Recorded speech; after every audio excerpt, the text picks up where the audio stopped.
Hello friends Vivo V21 5G model है और इसमें टच काम नहीं कर रही है। तो जिन कस्टमर का ये फ़ोन हमारे पास आया है उन्होंने कहीं पर दिया था और वहाँ पर इसमें दूसरी डिस्प्ले भी लगा कर देखी तो भी इसकी टच काम नहीं कर रही थी। जैसे कि आप देख पा रहे हैं बिल्कुल भी नहीं हिल रही है, फ्रीज़ है एकदम टच। तो दूसरा नया फ़ोल्डर लगाया, उसमें भी सेम प्रॉब्लम थी। तो इसका मतलब इसका ये जो फ़ोल्डर है ये भी ठीक है। तो अब इसको चेक करने के लिए हमें इसके जो है सप्लाई देखनी पड़ेंगी कि भाई टच को चलाने की कौन कौन सी सप्लाइयाँ हैं। जैसा कि अभी हम आपके सामने मदरबोर्ड को ज़ूम इन कर रहे हैं तो आप देख रहे हैं इसमें दो कनेक्टर लगे हुए हैं। तो इन दोनों ही कनेक्टर से टच की सप्लाइयाँ जाती हैं इस मॉडल में। और अब हम स्मैटिक का जो है हार्डवेयर सॉल्यूशन वाला ऑप्शन खोलकर उसमें चेक करेंगे कि कौन इन दोनों कनेक्टर से, राइट और लेफ़्ट वाले दोनों कनेक्टर से जो टच की सप्लाइयाँ हैं वो कौन कौन सी है और कहाँ जा रही हैं।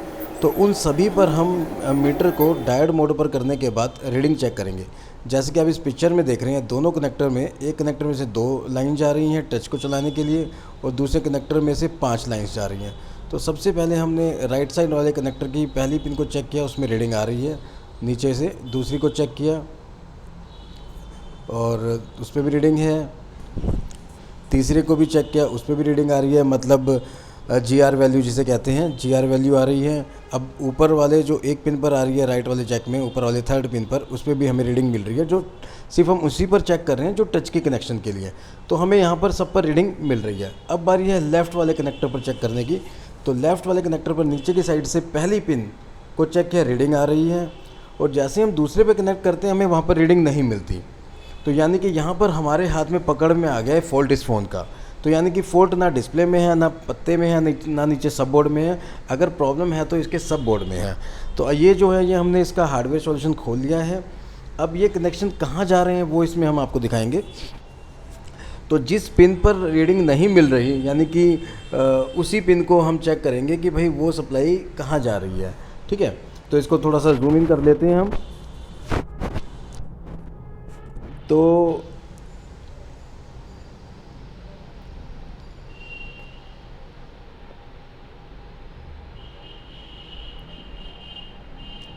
TP/TNT -N, तो ये जो 4 पॉइंट देख रहे हैं ये टच के लिए है, ऊपर वाली भी टच को काम करने के लिए। साथ ही साथ जो ये 2 लाइंस दिखाई दे रही हैं ये भी टच के लिए है। और हमें जो फॉल्ट मिला है इस लेफ़्ट वाले कनेक्टर के नीचे से दूसरी पिन पर हमें फॉल्ट मिला है, यानी कि दूसरी पिन पर रीडिंग नहीं आ रही है, इस वाले पिन पर रीडिंग नहीं आ रही है।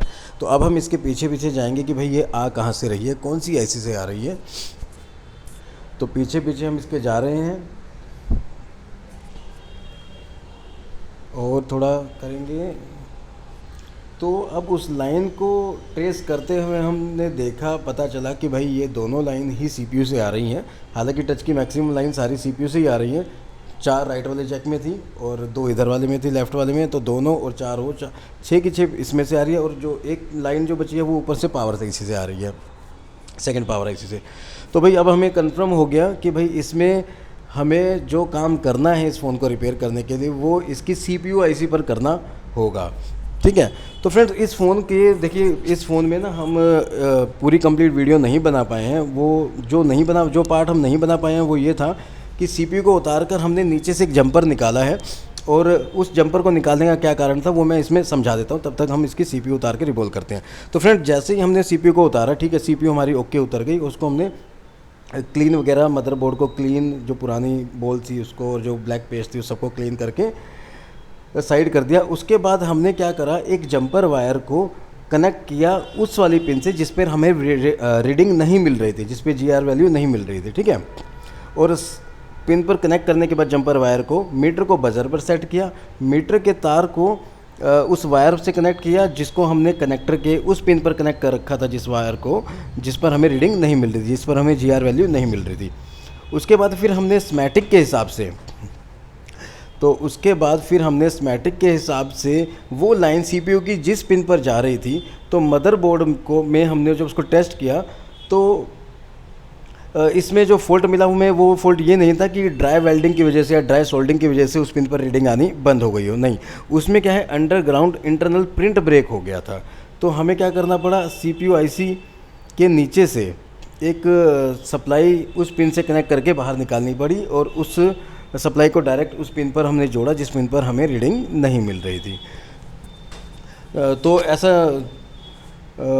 करने से क्या हुआ कि जैसे मैंने अभी आपको बताया कि हमने मीटर का एक तार बैटरी जो हमारा लेफ़्ट वाला कनेक्टर था और सेकंड नीचे से राइट साइड से सेकंड पिन पर जो हमें रीडिंग नहीं मिल रही थी वहाँ हमने एक जंपर जोड़ा और उस जंपर को हमने टच किया मीटर के एक वायर से और मीटर को करा हमने कंटिन्यूटी मोड पर, यानी कि बज़र मोड पर, ठीक है। और अगर वो लाइन ओके होती तो CPU के जिस पिन पर से वो, यानी कि CPU के जो प्रिंट है, यानी कि मदरबोर्ड में अभी आप जो प्रिंट देख रहे हैं जिसको हम साफ़ कर रहे हैं, तो यहाँ पर किसी ना किसी एक पैड पे आ रही थी, वो स्कीमेटिक के हिसाब से हमने पता लगा लिया कौन से पैड पर आ रही है। तो अगर हमारे मदरबोर्ड में लाइन सही होती और अगर लाइन सही होती तो हमारा मीटर जिस पिन पर हमें रीडिंग नहीं मिल रही उस पिन पर टच करने पर और दूसरे वायर को उस पैड पर टच करने पर जिससे कि वो लाइन आ रही है CPU के पैड से वहाँ टच करने पर हमें बीप साउंड मिलना चाहिए था। उससे हमें ये कंफर्म हो जाता कि भाई मदरबोर्ड की सप्लाई ओके है और सिर्फ CPU से रीडिंग नहीं आ रही है, तो CPU को रिबॉल करके लगाने पर रीडिंग आ जाएगी। लेकिन हमने CPU रिबॉल करने के लगाने से पहले उस प्रिंट को हमने चेक कर लिया मदरबोर्ड में पहले कि भाई वो कहीं प्रिंट तो ब्रेक नहीं है, क्योंकि ऐसे बहुत से केस देखे हमने, किए भी हैं रिपेयर कि कई बार इंटरनल सप्लाइयाँ ब्रेक हो जाती हैं। तो जब हमने CPU लगाने से पहले उस लाइन को चेक किया तो वो जो हमारा जिस पिन पर हमें रीडिंग नहीं मिल रही थी वो लाइन CPU में जिस पैड पर जा रही थी वो वहाँ से वहाँ बीप नहीं कर रहा था मीटर साउंड।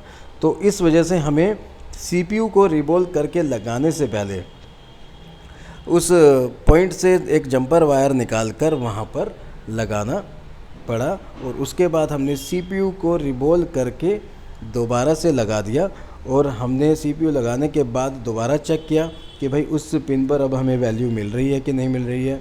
तो उस पिन पर चेक करने के बाद हमें वो वैल्यू मिलने लगी, जिससे ये कंफर्म हो गया कि भाई अब तो टच चलेगी, क्योंकि जो फॉल्ट था वो हमने पहले ही ट्रेस कर लिया था, ठीक है। तो वो हमने फॉल्ट पहले ही ट्रेस कर लिया था और ट्रेस करने के बाद फॉल्ट हमें पता चली गया था, तो हमें पता था कि ये क्लियर हो गया है तो फ़ोन में टच चलेगी ही चलेगी।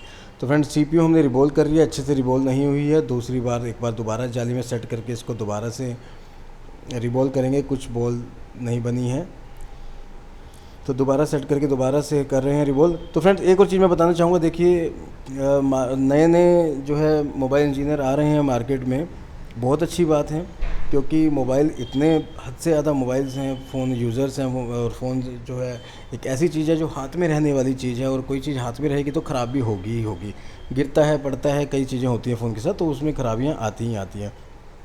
लेकिन अगर आप नया काम सीखा है, ऐसी लेवल पर आप काम कम किया है या कम कर पाते हो, तो देखिए फ्रेंड्स ये हमने वायर निकाल ली है यहाँ से, उसकी हम वीडियो नहीं बना पाए, उसके लिए हम माफ़ी चाहते हैं। तो ये हमने यहाँ से CPU के नीचे से वायर निकाल ली है कनेक्ट करके और इसको हम आगे जाके कनेक्ट कर दें कनेक्टर में। तो जो मैं अभी बात बोल रहा था कि जो नए कभी कम IC वगैरह पे लेवल पे, चिप लेवल पे काम कम करते हैं, तो अगर इस तरह के कोई फॉल्ट उनके पास आए तो मैं ये कहना चाहूँगा कि आप ना बिना रिस्क लिए कस्टमर का फ़ोन की CPU ना उतारें, क्योंकि आपकी प्रैक्टिस कम होगी तो आप CPU को ख़राब कर सकते हो, फ़ोन डेड भी हो सकता है, ठीक है, डेड भी हो सकता है। अगर फ़ोन डेड हो गया तो कस्टमर आपको कहेगा भैया मेरा फ़ोन तो चालू दो, मुझे तो चालू दिया था आपको। तो उससे बढ़िया ये रहेगा कि आप कस्टमर को बोल के चलें कि भैया मदरबोर्ड का फ़ॉल्ट है, सर्विस सेंटर जाओगे तो नया मदरबोर्ड डलेगा, बस हम एक कोशिश कर सकते हैं इसको रिपेयर करने की, लेकिन इसके रिपेयर करने में अगर आपका फ़ोन ठीक हो गया तो मस्त चलेगा, लेकिन अगर ठीक नहीं हुआ तो बंद भी पड़ सकता है। तो ये सब क्लियर करके ही आप इस तरह के फॉल्ट को रिपेयर करें अगर आप IC लेवल पे नए हैं तो। फ्रेंड ये हमने जंपर वायर है जो CPU के नीचे से निकाल के और आगे कनेक्टर के लेफ़्ट कनेक्टर के नीचे से दूसरे पिन पर जोड़ दिया है जहाँ पर हमें वैल्यू नहीं मिल रही थी, GR वैल्यू नहीं मिल रही थी, ठीक है। अब बारी है इसको चेक करने की, मदरबोर्ड में इसको कंप्लीट मदरबोर्ड को फ़ोन में लगाकर जल्दी से अब चेक कर लेते हैं कि टच चलेगी कि नहीं चलेगी। वैसे तो 100% चलेगी और चली भी है, तभी हमने इस पर वीडियो बनाई है, क्योंकि मैंने देखा इस टॉपिक के ऊपर कोई वीडियो नहीं थी इस फ़ोन में। और आजकल जैसे कि आप देख रहे हैं, हर एक छोटे से छोटा फ़ॉल्ट भी CPU IC से निकाला जा रहा है। किसी फ़ोन का कैमरा नहीं चल रहा है, भैया जी CPU करनी पड़ेगी। किसी फ़ोन में नेटवर्क नहीं आ रहे हैं, भैया जी CPU करनी पड़ेगी। ठीक है, कोई फ़ोन डेड होने के ज़्यादातर कारण CPU से आने लगे हैं। अब इसी फ़ोन में आप देख लीजिए कि टच नहीं चल रही थी। अब कोई सोचेगा कि टच ना चल रही है तो CPU उतारनी पड़ेगी, CPU भी उतारनी पड़ी है, प्लस साथ ही साथ CPU के नीचे से एक सप्लाई भी निकालनी पड़ी है, एक तार निकालना पड़ा है, तब जाकर ये फ़ोन रिपेयर हुआ है।